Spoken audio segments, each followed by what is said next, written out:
بسم اللہ الرحمن الرحیم۔ السلام علیکم ناظرین، آپ سن رہے ہیں آپ کا اپنا یوٹیوب چینل شام کی چائے۔ شام کی چائے میں آج ہم آپ کے لیے لے کے حاضر ہوئے ہیں طاہر جاوید مغل صاحب کی کتاب الاؤ انگارے آنچ سے تیسری کہانی۔ جی ہاں، تیسری کہانی کا عنوان ہے زرینہ کے لیے۔ تو آئیے شروع کرتے ہیں۔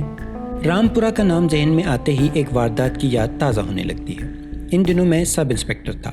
ہوا یوں کہ رامپورہ کے قریب سے گزرنے والی نہر میں ایک عورت نے اپنے 2 بچوں سمیت کود کر خودکشی کر لی۔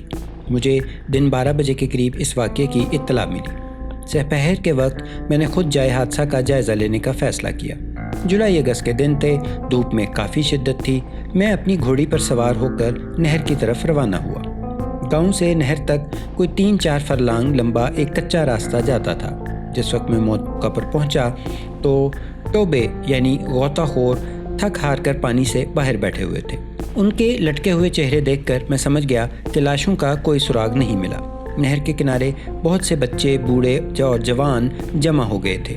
ایک طرف چند عورتیں بھی زمین پر بیٹھی تھیں۔ ASI نے مجھے ایک زنانہ جوتا اور سرخ رنگ کے کپڑے کی ایک دھجی سی دکھائی۔ یہ کسی بچے کے فراک کا ٹکڑا تھا۔ انہی دنوں اشیاء سے گاؤں والوں کو اندازہ ہوا تھا کہ ریشما نے اپنے بچوں سمیت نہر میں کود کر خودکشی کر لی ہے۔ کسی نے اسے چھلانگ لگاتے نہیں دیکھا تھا، صرف ایک کاشتکار نے اسے بچوں کے ساتھ نہر کی طرف جاتے دیکھا تھا، جبکہ نہر پر کپڑے دھونے کے لیے آنے والی 2 عورتوں نے ریشما کی جوتی اور کپڑے کی دھجی پہچانی تھی۔ ریشما کا کوئی رشتہ دار اس گاؤں میں نہیں تھا۔ اس کا خاوند کام کے سلسلے میں گھر سے باہر رہتا تھا۔ بہرحال ریشما کے اوس پڑوس کی کچھ عورتیں وہاں موجود تھیں۔ میں نے ان سے چند سوال کیے۔ انہوں نے بتایا کہ ریشما اور اس کے خاوند لطیف میں ناچاکی پائی جاتی تھی۔ جن دنوں اس کا خاوند گھر میں ہوتا تھا، لڑائی جھگڑے کی آوازیں آتی رہتی تھیں۔ جب میں نے عورتوں سے ریشما کے چال چلن کے بارے میں پوچھا تو انہوں نے بیک زبان ہو کر کہا کہ انہیں اس میں کوئی برائی نظر نہیں آئی۔ ایک عورت بولی، کچھ لوگ کہتے ہیں کہ لطیف اسے کہیں سے نکال کر لایا ہے، لیکن کچھ بھی تھا، اب تو وہ بڑی گھریلو عورت نظر آتی تھی۔ اپنے بچوں پر جان چھڑکتی تھی اور خاوند کی خدمت گزاری میں بھی کوئی کسر نہیں چھوڑتی تھی۔ پاس پڑوس کی کچھ عورتوں کا خیال تھا کہ ان کی گھریلو ناچاکی کی وجہ سے اس کے خاوند کی تلخ کرامی تھی۔ شاید وہ نرینہ اولاد کا خواہش مند تھا، لیکن بدقسمتی سے ریشما کا کوئی لڑکا نہیں تھا۔ اس کے گھر 3 بچے پیدا ہوئے تھے اور تینوں لڑکیاں تھیں۔ ایک لڑکی فوت ہو چکی تھی۔ مجموعی طور پر سب نے ریشما کے کردار کی تعریف کی اور ان باتوں سے میرے خیال کی تصدیق ہوئی۔ میں خود بھی کسی حد تک ریشما کو جانتا تھا۔ اس کا گھر تھانے سے زیادہ دور نہیں تھا۔ میں نے اسے کئی بار تھانے کے سامنے سے گزرتے دیکھا تھا۔ سچی بات ہے کہ وہ ایک خوبصورت اور نہایت موزوں جسم کی مالک عورت تھی۔ میں ایک کام سے کام رکھنے والا آدمی ہوں، مجھے کبھی بھی اس قسم کی باتوں سے دلچسپی نہیں رہی۔ یوں بھی لوگ پولیس والے کی ہر حرکت کو دوسرا معنی پہنا لیتے ہیں۔ بہرحال وہ ایک ایسی عورت تھی جس پر نظر پڑنے کے فوراً بعد واپس نہیں آتی تھی۔ میں نے اسے کئی بار اپلوں کے ڈھیر سر پر رکھے گلی میں گزرتے دیکھا تھا۔ کبھی اپلوں کی جگہ پانی کا گھڑا بھی ہوتا تھا۔ ایک بچی اس نے کولے سے چمٹائی ہوتی تھی اور دوسری کو انگلی سے لگا رکھا ہوتا تھا۔ کولے سے چمٹی ہوئی بچی کبھی تو انگوٹھا چوستی نظر آتی اور کبھی اس کا ننھا منھا ہاتھ ماں کے سینے پر گردش کرتا دکھائی دیتا۔ گاؤں کی زندگی بھی بڑی عجیب ہوتی ہے۔ زندہ رہنے کے لیے کیا مرد کیا عورتیں، سب کو سخت محنت کرنا پڑتی ہے۔ میرا مشاہدہ ہے کہ گاؤں کی لڑکیاں شادی کے 2-3 سال بعد ہی بڑھاپے کی طرف گامزن ہو جاتی ہیں۔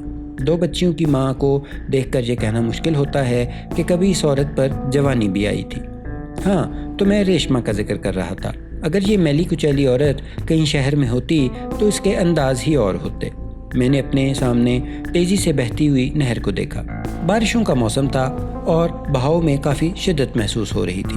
اب یہاں سے لاشوں کا ملنا ایک مشکل امر تھا۔ میں نے اپنے محرر کو ایک سپاہی کے ساتھ فوراً کبیر والا ہیڈ ورکس کی طرف بھیج دیا۔ وہاں کا انچارج مجھے اچھی طرح جانتا تھا۔ مجھے معلوم تھا کہ وہ لاشوں کی دستیابی کے لیے پورا تعاون کرے گا۔ دوسرے روز صبح مجھے جو پہلی خبر ملی وہ یہی تھی کہ تینوں لاشوں کو کبیر والا سفن سے نکال لیا گیا ہے۔ یہ ایک سیدھا سادہ خودکشی کا کیس تھا۔ گھریلو ناچاکی سے تنگ آ کر اس عورت نے خودکشی کر لی تھی۔ بہرحال کاغذی کارروائی ضروری تھی۔ میں نے نمبردار کے علاوہ گاؤں کے چند معزز افراد اور اہل محلہ کے بیان قلم بند کیے۔ ریشما کا خامد بھی آ چکا تھا۔ وہ 28-29 سال کا ایک خوش شکل آدمی تھا، لیکن اس وقت اس کی حالت نہایت پتلی تھی۔ اس کی آنکھیں سرخ انگارہ ہو رہی تھیں۔ وہ پاگلوں کی طرح خالی خالی نگاہوں سے ارد گرد بیٹھے لوگوں کو دیکھ رہا تھا۔ کبھی بیٹھے بیٹھے اچانک منہ چھپا کر رونے لگتا تھا۔ شاید اسے پچھتاوے کی آگ جلا رہی تھی۔ میں نے اس سے چند سوالات کیے، لیکن وہ کوئی ڈھنگ کے جواب نہ دے سکا۔ وہ بار بار اپنی بچیوں کا نام لے کر پکار رہا تھا، اس کی ایک پڑوسن نے روتے ہوئے بتایا۔ میں اس ماں مارے کو کئی بار سمجھایا کہ ریشما سے اتنی تلخی سے نہ بولا کر، وہ بات دل کو لگا دینے والی لڑکی ہے، لیکن یہ تو پورا خامد بننے پر تلا ہوا تھا۔ جب بھی گھر آتا تھا اسے رلا کر جاتا تھا۔ شام کو ایک ساتھ جب 3 جنازے اٹھے تو گاؤں میں کوہرام مچ گیا۔ تینوں ماں بیٹیوں کی موت پر ہر آنکھ اشکبار تھی۔ جنازے میں شرکت کے بعد میں ایک ضروری کیس کے سلسلے میں ساتھ والے گاؤں میں چلا گیا۔ واپس آ کر میں نے ابھی رات کا کھانا کھایا ہی تھا کہ ایک اور خبر ملی۔ ریشما کے خامد نے پٹری پر سر رکھ کر خودکشی کر لی تھی۔ یہ خبر سنتے ہی میرے آنکھوں میں اس کا غمناک چہرہ گھوم گیا۔ میں نے ASI ملہوترا کو موقع پر روانہ کر دیا۔ تھوڑی دیر بعد لاش تھانے میں آ گئی۔ ضروری کارروائی کے بعد اسے جالندھر پوسٹ مارٹم کے لیے روانہ کر دیا گیا۔ لطیف یا ریشما کے رشتہ داروں کو یا تو حادثوں کی خبر ہی نہیں ہوئی تھی یا وہ جان بوجھ کر رامپورہ نہیں پہنچے تھے۔ لطیف کے صرف ایک چچا نے اس کی بیوی اور بچوں کی تجہیز و تکفین میں شرکت کی تھی۔ اتفاق سے وہ ابھی گاؤں ہی میں تھا۔ میں نے اسے تھانے بلایا اور کہا کہ وہ لطیف کے لواحقین سے رابطہ قائم کرے۔ اس نے بتایا کہ لطیف کا باپ اور اس کے بھائی اس کی شکل دیکھنے کے روادار نہیں ہیں۔ وہ اس کی بچوں کی موت پر بھی نہیں آئے اور اب بھی نہیں آئیں گے۔ اس نے بتایا کہ وہ ریشما کے میکے کے بارے میں زیادہ کچھ نہیں جانتا، لیکن اسے اتنا یقین تھا کہ انہوں نے اپنی بیٹی کے ساتھ مرنا جینا ختم کر رکھا ہے۔ تھانہ بھی ایک مصیبتوں کا گھر ہوتا ہے۔ ہر وقت چوری، ڈکیتی، قتل کی وارداتوں کا ذکر۔ جہاں ہر روز کوئی نہ کوئی نیا پھڈا کھڑا ہو جائے، وہاں پرانے پھڈے کم ہی یاد رہتے ہیں۔ شاید خودکشی کی یہ المناک واردات بھی آئی گئی بات ہو جاتی، لیکن ایک واقعہ ایسے ہوا جس نے مجھے کچھ اور سوچنے پر مجبور کر دیا۔ کبیر والا صفن کا انچارج علی احمد خان ایک روز تھانے آیا۔ اس نے مجھے بتایا کہ کچھ روز سے اس کے ذہن میں ایک شک پرورش پا رہا ہے۔ وہ کچھ الجھا سا نظر آ رہا تھا۔ میرے پوچھنے پر اس نے بتایا کہ حادثے کے روز محرر کے پہنچنے پر انہوں نے نہر میں جال لگایا تھا۔ جال لگانے کے 1 گھنٹے کے اندر تینوں لاشیں برآمد ہو گئی تھیں۔ اسے الجھن اس بات کی تھی کہ ماں کی لاش بچیوں کی لاش سے کوئی 5 منٹ قبل جال میں آ گئی تھی۔ علی احمد کا پورا خاندان پولیس کے محکمے سے وابستہ تھا۔ اپنے بھائیوں میں بھی صرف وہ اکیلا تھا جس نے پولیس کے علاوہ کسی اور محکمے میں ملازمت کی تھی۔ اس کی فطرت میں تجسس اور باریک بینی کا پایا جانا ایک قدرتی امر تھا۔ اس کا کہنا تھا کہ اسے شک ہے کہ یہ کیس خودکشی کا نہیں۔ اب میں نے اس کی بات پر غور کیا تو بے ساختہ اس کی ذہانت کی داد دینے کو دل چاہا۔ واقعی سوچنے کی بات تھی۔ ماں کی لاش دونوں بچیوں سے پہلے کیوں پہنچی؟ پانی کا بہاؤ بہت تیز تھا، کہیں کوئی رکاوٹ وغیرہ بھی نہیں تھی۔ اس بات کا امکان بھی نہیں تھا کہ دونوں بچیوں کی لاشیں ایک ساتھ کہیں پر اٹک گئی ہوں۔ یہ دیکھا گیا ہے کہ ایسی وارداتوں میں ماں عموماً پہلے اپنے بچوں کو پانی کے سپرد کرتی ہے۔ حیران کن بات تھی کہ نسبتاً بھاری بھرکم ہونے کے باوجود ماں کی لاش بچوں سے پہلے جال میں کیوں کر پہنچ گئی۔ پھر مجھے واردات کے روز کا ایک واقعہ یاد آیا۔ اس واقعے پر میں پہلے بھی غور کر چکا تھا، لیکن اس وقت میری سوچ کا انداز قدرے مختلف تھا۔ میرے ایک سپاہی نے جو ذرا عاشق مزاج تھا اور عموماً عورتوں کے چکر میں رہتا تھا، مجھے بڑے رازدانہ طریقے سے بتایا کہ اس روز 10-11 بجے کے قریب وہ بڑی خوش و خرم تھانے کے قریب سے گزری تھی۔ وہ شاید دونوں بچیوں کو کنویں سے نہلا کر لا رہی تھی۔ میں اس وقت ایک آدمی سے گفتگو میں مصروف تھا، اس کی صرف ایک جھلک میں نے دیکھی تھی۔ یہ جھلک کئی بار میرے ذہن میں تازہ ہوئی تھی۔ یقین نہیں آتا تھا کہ یہ اسی عورت کی جھلک تھی جس نے صرف 1 گھنٹے بعد بچوں سمیت موت کو گلے لگا لیا تھا۔ بہرحال اب صورتحال مختلف ہو چکی تھی۔ تمام واقعات کو نئے سرے سے دیکھنا تھا۔ علی احمد اور میں کافی دیر گفتگو کرتے رہے، پھر اس نے اجازت چاہی۔ میں نے تعاون کا شکریہ ادا کر کے اسے رخصت کر دیا۔ میں نے تنہائی میں سوچنا شروع کیا۔ بالفرض ریشما اور اس کے بچوں کو اگر قتل کیا گیا ہے تو سوال یہ پیدا ہوتا تھا کہ قاتل کی غرض کیا تھی؟ کوئی زمینی تنازع تھا، کوئی خاندانی رنجش تھی، یا اس کے خامن نے ہی اسے قتل کر دیا تھا؟ آخری بات کسی صورت دل کو نہیں لگتی تھی۔ ٹھیک ہے میاں بیوی میں چپکلش رہتی تھی، لیکن چھوٹی موٹی چپکلش تو ہر کسی گھر میں ہوتی ہے۔ پھر وقوع سے پیشتر ان کے درمیان کوئی سنگین نوعیت کا جھگڑا بھی نہیں ہوا تھا۔ میں نے تھانے میں اس کے خاوند کی حالت دیکھی تھی۔ اس کے چہرے پر رنج و الم کے سائے بناوٹی نہیں تھے۔ وہ بار بار اپنی بچیوں کا نام لے کر پکار رہا تھا۔ شاید اس کا خیال تھا کہ ریشما نے اس کے رویے سے دل برداشتہ ہو کر خودکشی کر لی ہے۔ بظاہر اس کی اپنی خودکشی کی بھی یہی وجہ نظر آتی تھی۔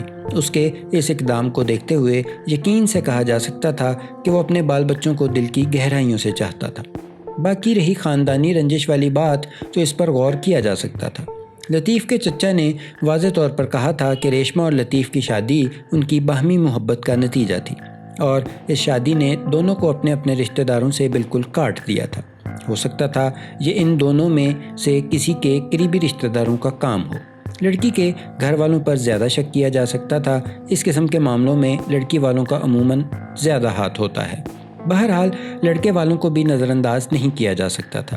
لطیف کے چچا کی باتوں سے صاف ظاہر ہوتا تھا کہ لطیف کے بھائی اس کے جانی دشمن تھے۔ لطیف کے لڑکی نکال کر لے جانے کی وجہ سے ساری برادری میں ان کی ناک کٹ گئی تھی۔ اس وجہ سے ان کی ایک بہن کی منگنی بھی ٹوٹ گئی تھی۔ لطیف کا بڑا بھائی جو سخت مزاج اور غصیلا شخص تھا، ایک دفعہ رامپورہ آ کر اس سے ہاتھا پائی بھی کر چکا تھا۔ عین ممکن تھا کہ یہ لوگ لطیف سے زیادہ ریشما سے عداوت رکھتے ہوں۔ انہوں نے موقع دیکھ کر اسے بچوں سمیت ٹھکانے لگا دیا۔ لطیف کے گھر والوں سے رابطے کا واحد ذریعہ اس کا چچا تھا۔ اس کا نام شاید رحمت تھا۔ میں نے اگلے روز 2 سپاہی اس کے گاؤں بھیجے۔ سپہر کے وقت وہ تھانے میں حاضر ہو گیا۔ اس دفعہ میں نے کریت کر اس سے لطیف کے گھر والوں کے متعلق کچھ اور سوال پوچھے۔ اس کی باتوں سے پتہ چلا کہ لطیف کا بڑا بھائی کاسو ایک خطرناک شخص تھا۔ کئی لوگوں کے ہاتھ پاؤں توڑ چکا تھا۔ اس کے ماضی کو دیکھتے ہوئے شبہ کیا جا سکتا تھا کہ اس کے بھائیوں کے ساتھ مل کر بھاوج کو ٹھکانے لگا دیا ہو۔ رحمت کی باتوں سے اندازہ ہوا کہ وہ خود بھی اپنی برادری سے کٹا ہوا ہے۔ اس نے بھی لطیف کی طرح اپنی مرضی سے شادی کی تھی اور سب سے الگ تھلگ ہو گیا تھا۔ شاید یہی وجہ تھی جو اس نے لطیف کے گھر والوں کے متعلق مجھے تفصیل سے سب کچھ بتا دیا تھا۔ دوسرے روز میں نے ASI ملہوترا اور چند سپاہیوں کے ساتھ لطیف کے پہلے گاؤں کا رخ کیا۔ یہ گاؤں 10-12 کوس کے فاصلے پر ایک دوسرے تھانے کی حدود میں واقع تھا۔ گرمیوں کی طویل دوپہر ہم نے کچے راستے پر دھول اڑاتے گزار دی۔ گھوڑوں پر سوار جب ہم تھکے ہارے منزل مقصود پر پہنچے تو دھوپ بھی ڈھلنی شروع ہو گئی تھی۔ یہاں کا سکھ تھانے دار بڑا ملنسار اور خوش اخلاق آدمی تھا۔ اسے پہلوانی کا زبردست شوق تھا۔ یوں بھی وہ ایک شہزور شخص تھا۔ میلوں ٹھیلوں میں ہونے والی کشتیوں میں بڑی باقاعدگی سے شرکت کرتا تھا۔ ہم اسے تارا پہلوان کے نام سے یاد کرتے تھے۔ تارے نے تھانے میں میری خوب آؤ بھگت کی۔ کچھ دیر گپ شپ کے بعد میں نے آنے کا مقصد بیان کیا۔ لطیف کے بڑے بھائی کاسو کا نام سن کر وہ چونک گیا۔ جب میں نے اسے بتایا کہ کاسو پر مجھے فلاں نوعیت کا شک ہے تو اس نے 2 توک الفاظ میں کہا، قتل کی واردات میں کاسو کا ہاتھ نہیں ہو سکتا۔ میں نے پوچھا کہ وہ اتنے یقین سے کیسے کہہ سکتا ہے؟ ٹھیک ہے وہ اس کے تھانے کا رہائشی تھا، لیکن پولیس والے کا کام تو ہر ایک پر شک کرنا ہی ہوتا ہے۔ میری بات سن کر وہ مسکرا دیا۔ اس نے کہا، نواز خان، کاسو کو جتنا میں جانتا ہوں شاید اس کے ماں باپ بھی نہیں جانتے۔ یہ استاد کاسو ہی ہے جس نے مجھے پہلوانی کا شوق دلایا اور اکھاڑے کے داؤ پیچ سکھائے۔ وہ ایک زبردست پہلوان ہے۔ پہلوانی کے سوا نہ اسے کچھ آتا ہے اور نہ ہی اسے کسی چیز میں دلچسپی ہے۔ وہ تو بڑا نر آدمی ہے کہ وہ کسی عورت کو کیوں قتل کرنے لگا۔ میں نے اسے بتایا کہ مجھے تو اس کے بارے میں بالکل مختلف رپورٹ ملی ہے۔ سنا ہے وہ نہایت خطرناک شخص ہے، کئی افراد کے ہاتھ پاؤں توڑ چکا ہے۔ تارے نے کہا لگاتے ہوئے کہا، بات تو تمہیں کسی نے ٹھیک ہی بتائی ہے، لیکن کاسو خطرناک صرف اکھاڑے میں ہوتا ہے اور ہاتھ پاؤں بھی اس نے پہلوانوں کے ہی توڑے ہیں۔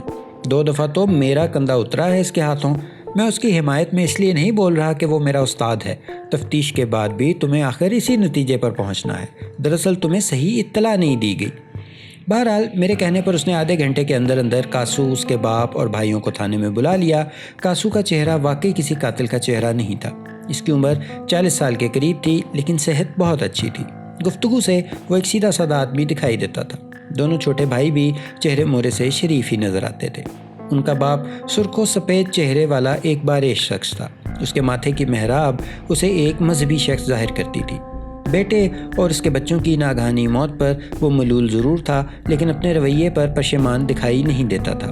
اس نے بڑے اعتماد سے کہا، تھانے دار جی، جو خدا اور اس کے رسول کا دشمن ہو وہ ہمارا دشمن۔ لطیف میرے اور میرے گھر والوں کے لیے اسی وقت مر گیا تھا جب 5 سال پہلے اس نے مرضی سے شادی رچائی تھی۔ ہمارا جینا مرنا ختم ہو چکا تھا۔ میں نے کہا بزرگوں تم یہ بات اپنے متعلق تو کہہ سکتے ہو لیکن اپنے گھر والوں کے متعلق نہیں کہہ سکتے۔ کاسو شاید میرا اشارہ سمجھ گیا تھا، کہنے لگا تھانے دار جی آپ ٹھیک کہہ رہے ہیں، چند ماہ پہلے میں لطیف سے ملنے کے لیے رامپورہ گیا تھا۔ چھوٹے بھائی کی محبت مجھے کھینچ کر وہاں لے گئی تھی، لیکن میں سمجھتا ہوں کہ میں غلطی پر تھا۔ دراصل ان دنوں ہمیں پہلی بار پتہ چلا تھا کہ وہ رامپورہ میں رہتا ہے اور اس کے 2 بچے بھی ہیں۔ مجھے پتہ تھا کہ ایک نہ ایک دن یہ خبر اس کے سسرال بھی جا پہنچے گی۔ جب ان لوگوں کو پتہ چلے گا کہ ان کی لڑکی کو بھگا لے جانے والا فلاں جگہ رہتا ہے تو وہ چین سے نہیں بیٹھیں گے، ہو سکتا ہے وہ اسے یا اس کے بچوں کو نقصان پہنچائیں۔ میں نے ضروری سمجھا کہ لطیف سے مل کر اس خطرے سے آگاہ کروں اور کسی اور جگہ منتقل ہونے کا مشورہ دوں۔ میں نے اس سے مل کر اسے بڑی نرمی سے سمجھانے کی کوشش کی، لیکن وہ میری ہر بات کا الٹا مطلب لیتا رہا۔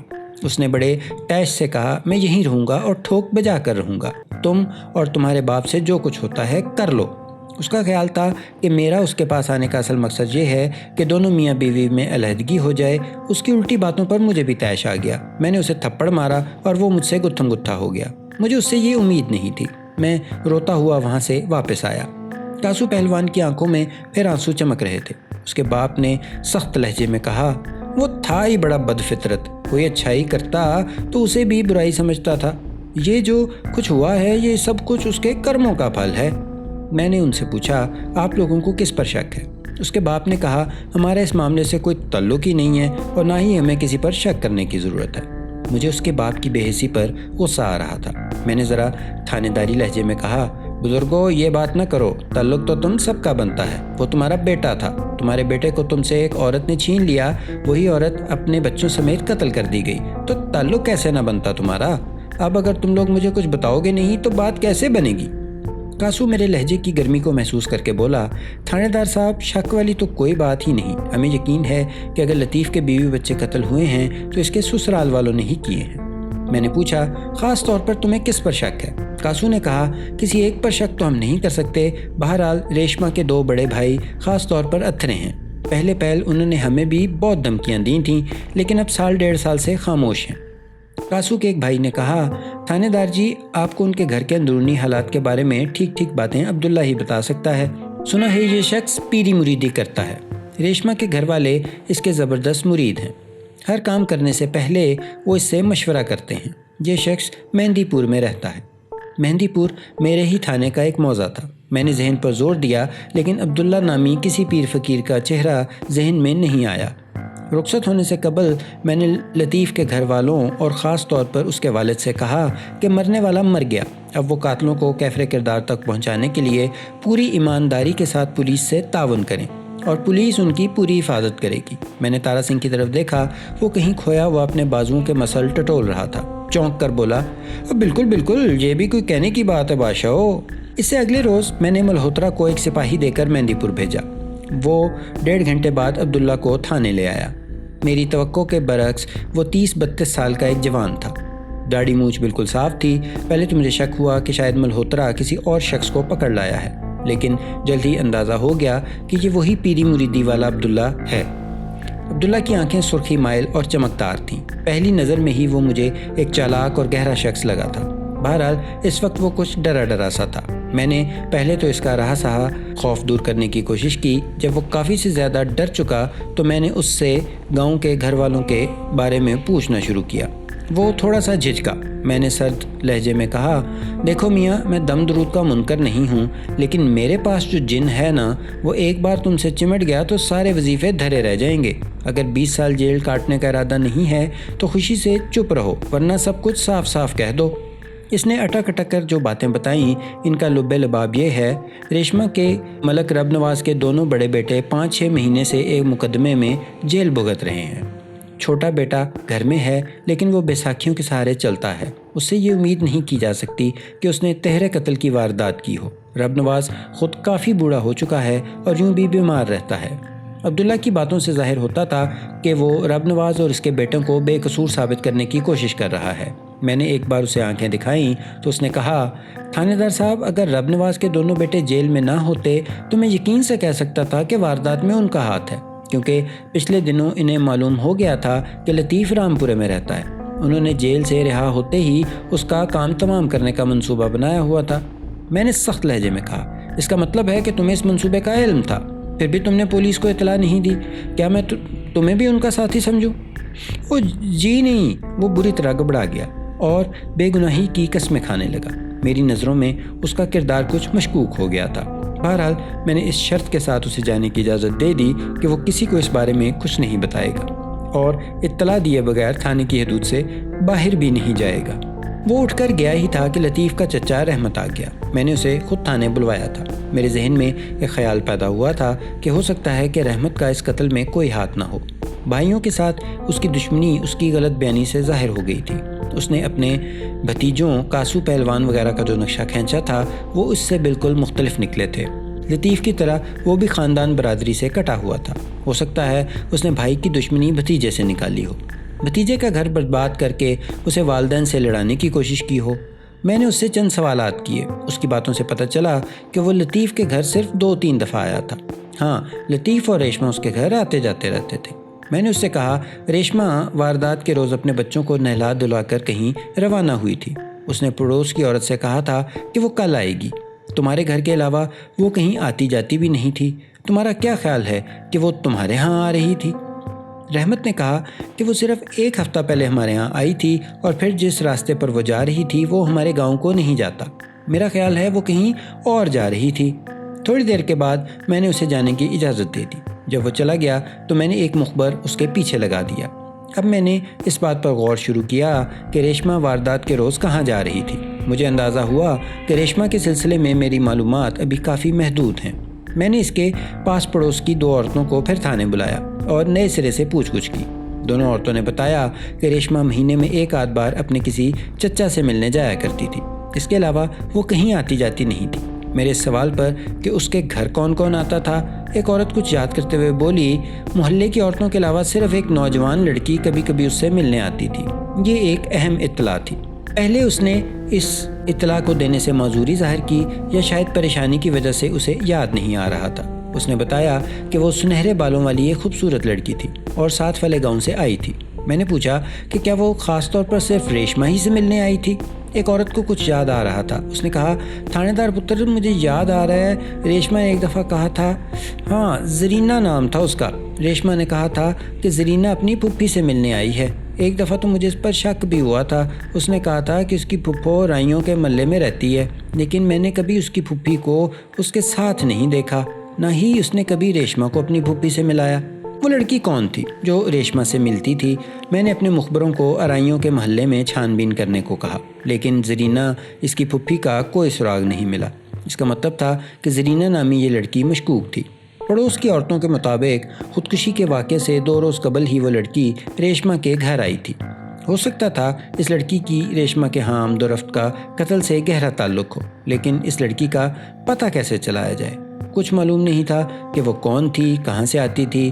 اگر واقعی اس کا قتل میں کوئی ہاتھ تھا تو اس کے دوبارہ یہاں آنے کی توقع نہیں تھی۔ بہرحال میں نے پڑوس کی عورتوں اور اپنے مخبروں کو اس بارے میں خبردار کر دیا۔ تمام راستے ایک مقام تک پہنچ کر ختم ہو گئے تھے۔ ریشمہ کے باپ سے بھی ملاقات ہو چکی تھی۔ اس کے دونوں بیٹے واقعی جیل میں تھے، لیکن کچھ سمجھ نہیں آتی تھی۔ اب آگے بڑھنے کے لیے کسی مخبر کی حوصلہ افزا رپورٹ ملنا ضروری تھا۔ تقریباً 2 ہفتے گزر گئے، لیکن کسی قسم کی پیش رفت نہیں ہو سکی۔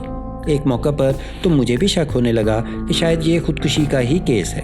ہو سکتا ہے کہ کسی وجہ سے ماں کی لاش بچیوں سے پہلے صفن پر پہنچ گئی ہو۔ لیکن پھر مجھے واردات کے روز ریشمہ کی جھلک یاد آئی جو میرے عملے کے سپاہی نے مجھے دکھائی تھی، اور میں سوچتا تھا کہ وہ بڑے ناز سے اپنے دھلے ہوئے بالوں کو شانوں پر پھیلائے بچوں کے ساتھ گلی سے گزری تھی۔ کیا وہ خودکشی کرنے جا رہی تھی؟ نہیں، یہ بعیداز قیاس ہے۔ اور پھر سنہری بالوں والی وہ نامعلوم لڑکی کا پیچھے ہٹنا اب اتنا آسان نہیں تھا۔ ٹھیک ہے، اس کیس کی پیروی کوئی نہیں کر رہا تھا، لیکن شاید میں خود اس کی پیروی کر رہا تھا۔ بزرگوں نے سچ کہا ہے کہ جب آدمی کسی کام کو کرنے کا عزم کر لے تو راستے خود بخود نکلے جاتے ہیں۔ خدا کو وہ لمحہ بہت پیارا ہوتا ہے کہ جب کسی بندے کی ہمت ٹوٹ کر پھر بنتی ہے۔ میں نے کیس کی فائل نکالی اور اسے نئے سرے سے کھنگالنے لگا۔ تب اچانک قدموں کی آواز آئی تو میں نے سر اٹھا کر دیکھا تو کاسو پہلوان میرے سامنے تھا۔ آؤ پہلوان، میں نے اسے مسافر کر کے کرسی پر بیٹھنے کو کہا۔ وہ بہت دیر ادھر ادھر کی باتیں کرتا رہا۔ مجھے اندازہ ہوا کہ وہ ایک نیک فطرت انسان ہے۔ اپنے چھوٹے بھائی کی ہزار خامیوں کے باوجود اسے محبت تھی۔ اس وقت بھی وہ اس کی قبر پر فاتحہ پڑھنے کے لیے آیا تھا۔ باتوں باتوں میں اس نے عبداللہ کا ذکر کیا اور بتایا کہ وہ بڑا فریبی آدمی ہے، اس کی پیری فقیری سب ڈھونگ ہے۔ ایک دفعہ اس نے ایک کمسن لڑکی کو جن نکالنے کے بہانے کمرے میں بند کر لیا۔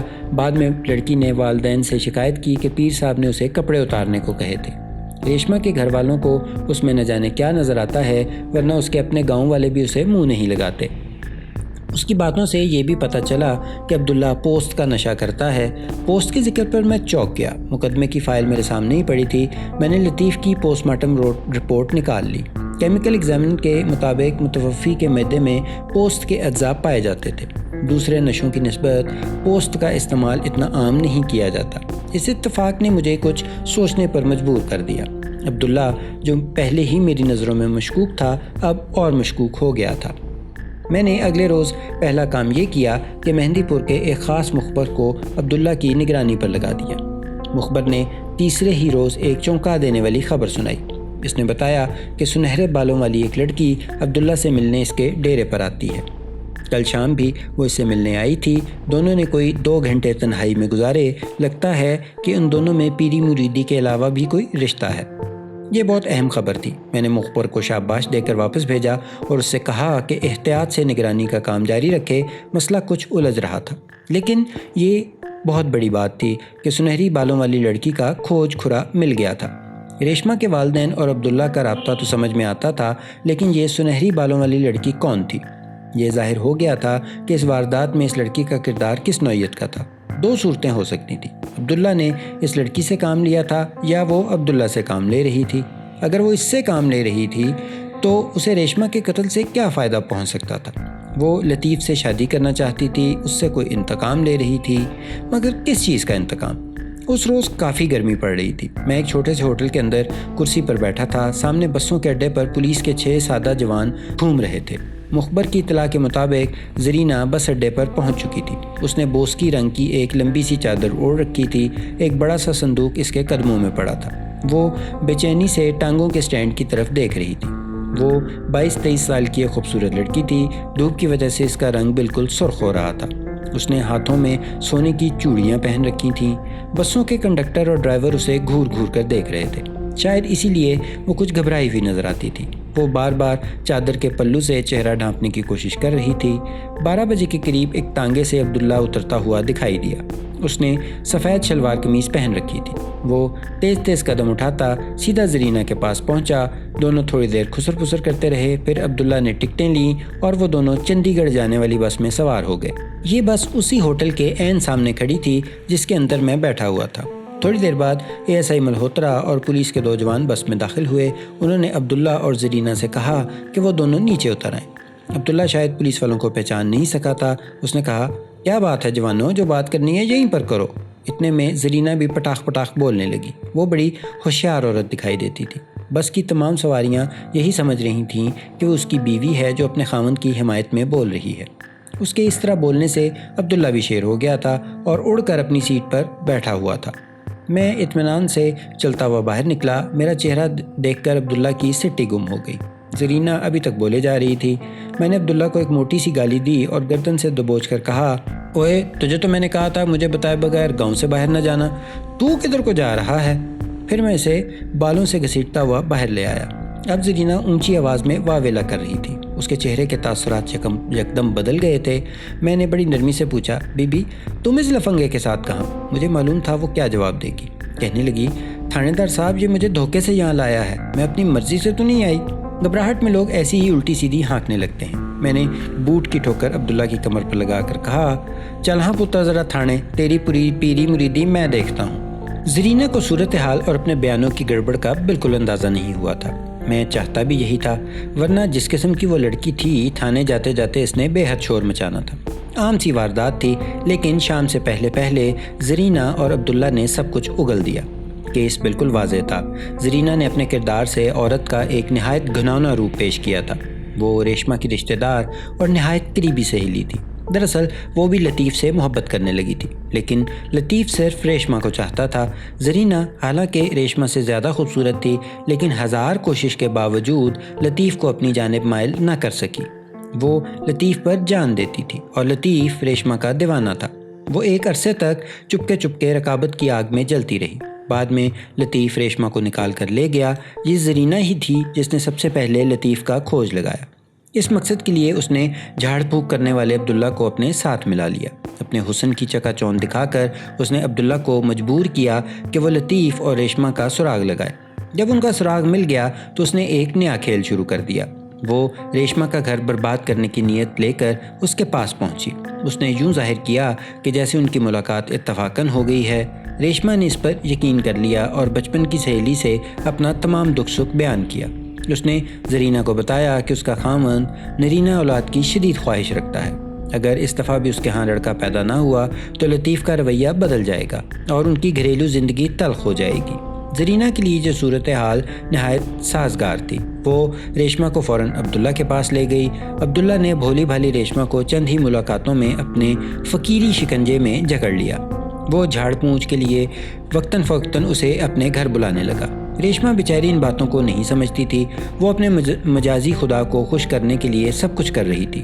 اس کے دل میں بس یہی ایک آرزو تھی کہ کسی طرح لڑکے کی ماں بن کر اپنے محبوب خامد کو خوش کر سکے۔ دوسری طرف زرینہ لطیف سے ملی اور بڑی ہوشیاری سے اس کے دل میں ریشمہ کے خلاف شبہات ابھارنے لگی۔ ان کی ازدواجی زندگی میں دراڑیں پڑنے لگی۔ پھر ایک روز زرینہ نے عبداللہ سے کہا کہ وہ ریشمہ کو رات کے وقت اپنے پاس بلائے۔ عبداللہ نے ایسا ہی کیا۔ اس نے ریشمہ کو بتایا کہ اس کے علاج کا اب آخری مرحلہ باقی رہ گیا ہے۔ اسے رات کے وقت اس کے گھر کی چھت پر چلہ کاٹنا ہوگا۔